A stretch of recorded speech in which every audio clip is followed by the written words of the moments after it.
The English longbow. Was it useless?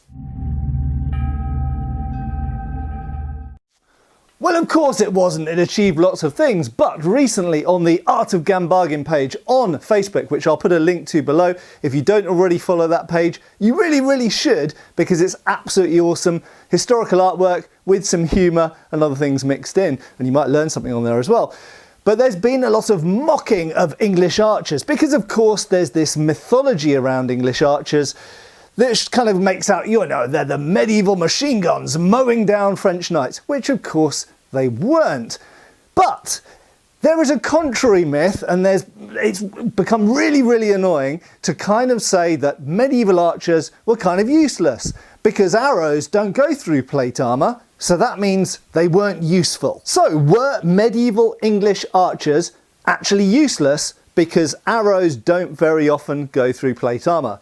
Hell no! And here's why. Firstly, it's absolutely patently clear that English armies, which were really quite successful and quite well respected on the continent, both in France and Spain and Italy, and even Prussia to some extent as well, and amongst the Burgundians, and the Burgundians tried to copy them, put an enormous amount of faith and financial investment in their archers. So much so that by the Wars of the Roses, it was quite typical for a lord, a high-ranking noble, to come and provide military service with a certain number of knights and a certain number of archers. And a typical ratio by, let's say, the Battle of Tewkesbury, and we have records of this, was 10 to 1. Okay, that is for every single knight, there are 10 archers. So it's, for example, in one case, a lord is providing 80 knights and 800 archers. That is a hell of a lot of soldiers to provide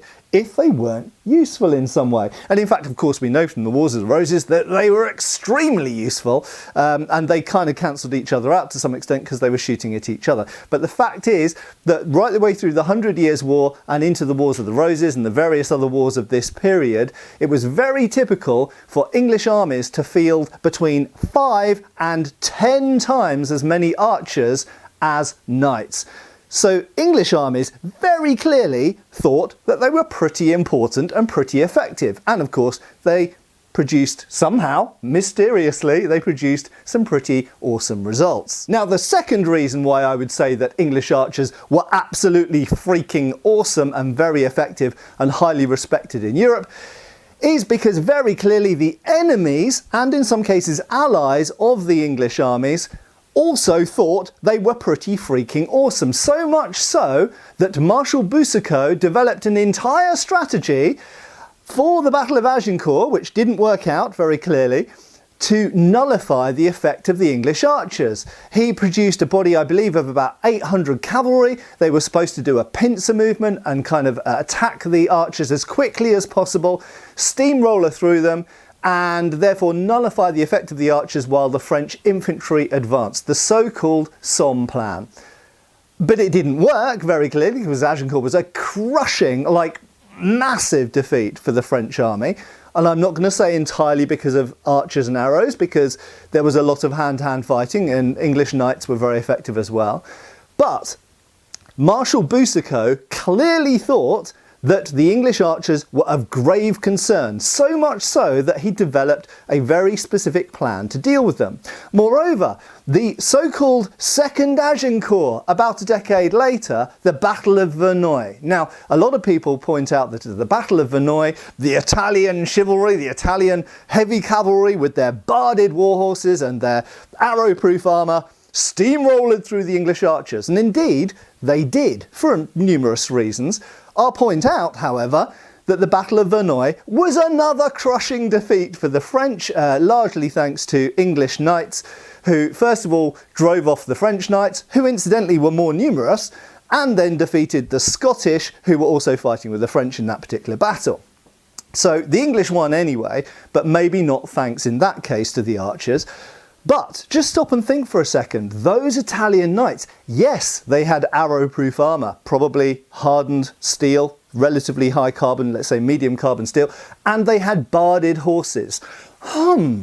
Why might the French have brought in Italian heavy cavalry with very top quality high-tech armour of the day and barded war horses if they weren't worried about arrows and longbows, okay? So the very fact that the French got these Lombard mercenaries essentially in to do some fighting for them and nullify the English archers just shows you how concerned about the English archers the French were.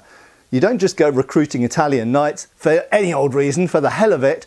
It was the Somme plan done again, a little bit more successfully, but the French lost anyway. Anyway, there we go. I'm not going to go into all of the details about arrow penetration and the fact that a lot of people weren't wearing complete plate armour and all of these other sorts of reasons which I've covered in previous videos. Maybe we will view that topic again. And of course, I must point out the arrows versus armour tests, which of course Todd has done 2 iterations of over at Todd's Workshop channel. And if you look at his channel, you will see that sometimes the arrows do find their way through, even through plate, sometimes.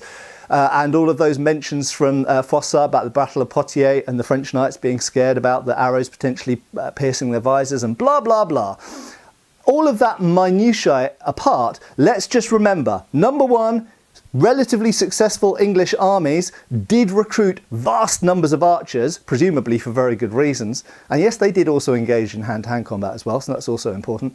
And secondly, it is very, very clear that the French were worried about English archers because they kept trying to come up with new ways of cancelling them out or nullifying them, which for the first half of the 100 Years' War didn't work, and eventually they came along with cannons and field artillery. Anyway, that's another story for another video. Thanks a lot for watching. I have been Matt Easton, and I will definitely continue being so. Check out the link down below, brilliant page. Thanks for watching. Take care, folks. Thanks for watching. We've got extra videos on Patreon. Please give our Facebook a like and subscribe if you haven't already. Cheers, folks.